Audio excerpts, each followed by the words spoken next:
apakah ini mitos? Sebenarnya begini, kan mungkin usia-usia laki-laki tuh umur 40 tuh di dunia kerja udah lagi apa ya, lagi bagus-bagusnya dia punya karir ya. Lagi bagus-bagusnya dia punya karir ya. Jadi merasa bahwa oh segalanya saya bisa beli dengan uang. Ada kadang-kadang pemikiran laki-laki seperti itu. Ya. Itu. Dan kemudian ada juga dari faktor hormonal ya. Usia 40 tahun ke atas atau 50 tahun ke atas ya. Laki-laki ini hormon testosteronnya kan berkurang ya. Kemudian dia ingin sekali, jadi dia lebih kayak perempuan daripada perempuan. Makanya dia selalu ingin dipeluk sama istrinya, ditemenin sama istrinya, kemudian ya, namanya jadi kayak perempuan ya. Jadi selalu berpenampilan lebih necis dibanding waktu usia 20, 25 atau 30 gitu ya. Itu masalah hormonal.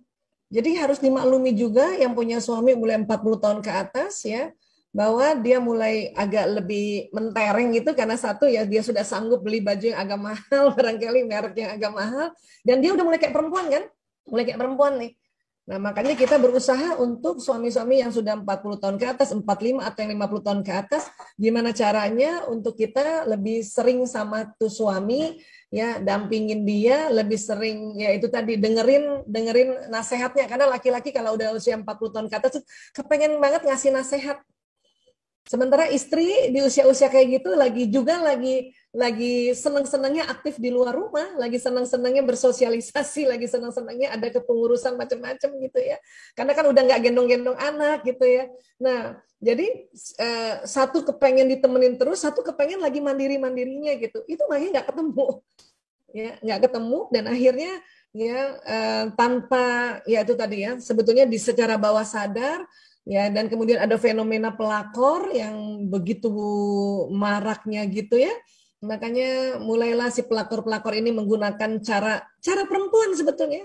Ya, cara perempuan, suaranya yang manja-manja, suaranya yang merasa butuh dikasihani ya. Itu akhirnya si laki-laki itu karena melihat istrinya, oh istri saya lagi nggak butuh saya, istri saya sangat mandiri, istri saya yang sedang banyaknya bersosialisasi di luar, dia nggak butuh saya, akhirnya bisa kena sama pelakor itu gitu ya. Jadi sekali lagi kalau disebut mitos, ada yang bilang mitos, tapi kalau menurut saya itu karena fase hormonal dan juga fase lingkungan yang saat itu sedang berjayanya gitu.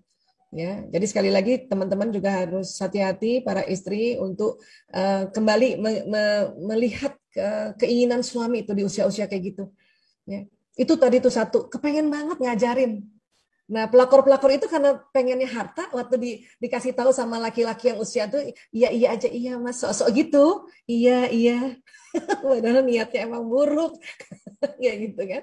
Ya, coba kita yang seperti itu kalau dikasih tahu suami, iya iya iya iya iya, pokoknya iya aja terus, walaupun dalam hati udah tahu, gue udah ngerti, kadang-kadang begitu ya kita ibu-ibu ya.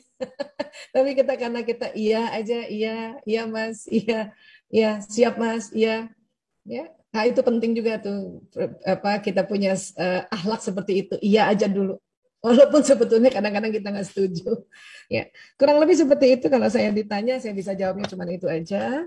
Ya, mudah-mudahan bisa terjawab. Terima kasih.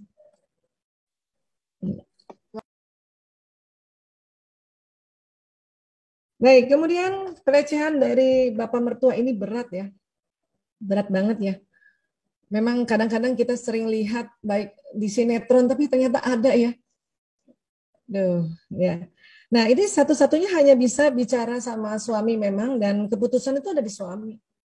Kalau suami rupanya masih pro sama orang tuanya, kita juga nggak bisa kotak-katik gitu. Kita nggak usah kotak-katik. Nah, ini harus juga sudah dibicarakan ranahnya bukan hanya di istri saja yang karena kalau istri saja yang ngomong ini nanti bahaya. Ya, kita yang terinjak-injak gitu. Karena ini kan kasusnya udah cukup parah ya. Nah, tapi itu tadi sekali lagi ya, inilah mungkin salah satu juga mengapa diminta kita kalau kita sudah berumah tangga hidup mandiri ya salah satunya dikhawatirkan seperti ini ya salah satunya itu. Tapi kalau ini sudah kejadian dan saya nggak tahu ya pelecehan seksualnya sampai apa, apakah hanya di dipegang-pegang saja atau sampai hubungan intim ya kan tidak ada informasinya ya. Tapi kalau sudah dipegang-pegang saja itu harus dan sudah dilapor dan suami yang memutuskan. Karena ini harus suami yang memutuskan. Tapi saya yakin juga suami sakit kepala nih sebetulnya. Ya. Suami yang bapaknya begini sakit kepala ini. Ya, dia juga bingung mau gimana. Dia juga bingung. Jadi menurut saya kasih waktu untuk dia bagaimana istri, termasuk juga selain nafkah tadi ya pelindung dari hal-hal seperti ini gitu. Ya, tapi sekali lagi karena ini berat, maka kasih waktu ya, kasih waktu diri kita juga dan kasih waktu suami. Tapi kalau bisa sekarang menghindar dulu, tidak bersama di dalam satu rumah. Itu gimana caranya menghindar?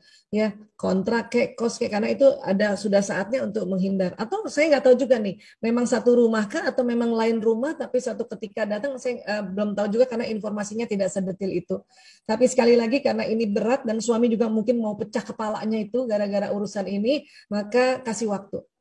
Ya, kasih waktu. Banyak istighfar ya. Istri yang masih tinggal di rumah orang tua suami ya.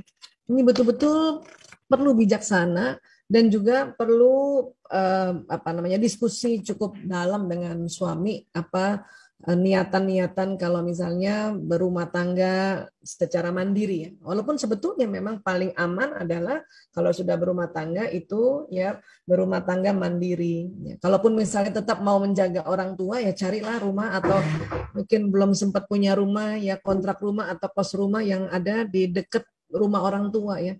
Itu harus dibicarakan sebetulnya. Bicarakan baik-baik. Kemudian juga dibicarakan juga oleh pada orang tua niatan-niatannya. Memang awalnya nggak mudah itu. Nanti akan orang tua marah lah, orang tua merasa kamu tinggalkan saya, orang tua merasa seperti ya kok kayaknya kamu mau menjauhkan anak saya dengan saya, itu pasti ada. Tapi sekali lagi pada saat mertua mengatakan begitu, orang tuanya suami mengatakan begitu, tetap diam. Diam, selalu istighfar, doakan terus ya agar Allah memberikan petunjuk agar orang tua mengerti. Kemudian sekali lagi kalaupun nanti sudah pindah rumah, janji untuk betul-betul sering datang. Jangan cuman ya kita ya untuk pindah rumah akhirnya orang tua tidak ditengok. Nah, itulah yang bikin orang tuanya ini kesel kan, marah kan. Ya. Walaupun memang rumahnya di luar, tapi malah lebih sering datang dari pagi sampai sore, cuman tinggal pulang aja, itu jauh lebih baik sebetulnya. Ya, jadi sekali lagi komunikasi ya. Hanya memang sekali lagi perannya si istri ini harus penuh bijaksana ya. Banyak diem, banyak doa aja ya.